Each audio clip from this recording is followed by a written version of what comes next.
Hello friends, ഇന്ന് നമ്മൾ ഉണ്ടാക്കാൻ പോകുന്നത് ഈന്തപ്പഴം അച്ചാറാണ്. അപ്പോൾ എങ്ങനെ ഉണ്ടാക്കുന്നത് നോക്കാം. അപ്പോൾ ആദ്യം ഒരു ചീനച്ചട്ടി എടുക്കുക. അതൊന്ന് ചൂടാകുമ്പോഴത്തേക്ക് വെളിച്ചെണ്ണയും നല്ലെണ്ണയും ഒഴിക്കുക. നമ്മളിവിടെ വെളിച്ചെണ്ണയാണ് ഒഴിച്ചിരിക്കുന്നത്.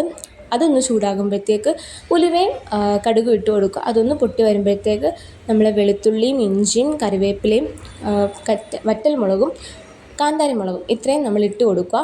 ഇതൊന്നും ഇട്ട് ആ എണ്ണയിലൊന്ന് മിക്സ് ചെയ്തതിന് ശേഷം കായപ്പൊടി ഇടുക. പൊടി ഉണ്ടെങ്കിൽ പൊടി ഇടുക. നമ്മളിവിടെ കട്ടയാണ് ഇട്ടേക്കുന്നത്.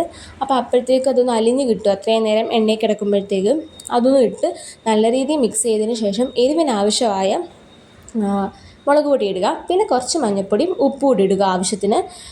ഈ മുളക് പൊടിയും മഞ്ഞൾപ്പൊടിയും ഒന്ന് മൂക്കുന്ന ടൈം വരെ ഇളക്കിക്കൊണ്ടിരിക്കണം. അതൊന്ന് മൂത്ത് വരുമ്പോഴത്തേക്ക് നമ്മൾ ആവശ്യത്തിന് പുളിവെള്ളം ഒഴിക്കുക. ഓവറായി പോകല് പുളിവെള്ളം, ആവശ്യത്തിന് ഒഴിച്ചാൽ മതി.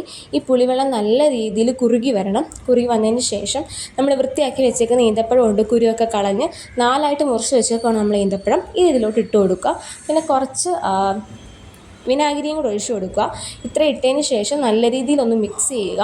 എന്നിട്ട് ലേശം ഇച്ചിരി ഒരു പഞ്ചസാരയും കൂടെ ഇട്ട് കൊടുക്കുക. അത് നമുക്ക് ചെറിയൊരു മധുരത്തിന് വേണ്ടിയാണ്. നമ്മളെല്ലാ അച്ചാറിനകത്തും അങ്ങനെ ഇടുന്നത് നല്ല ടേസ്റ്റ് ആയിരിക്കും.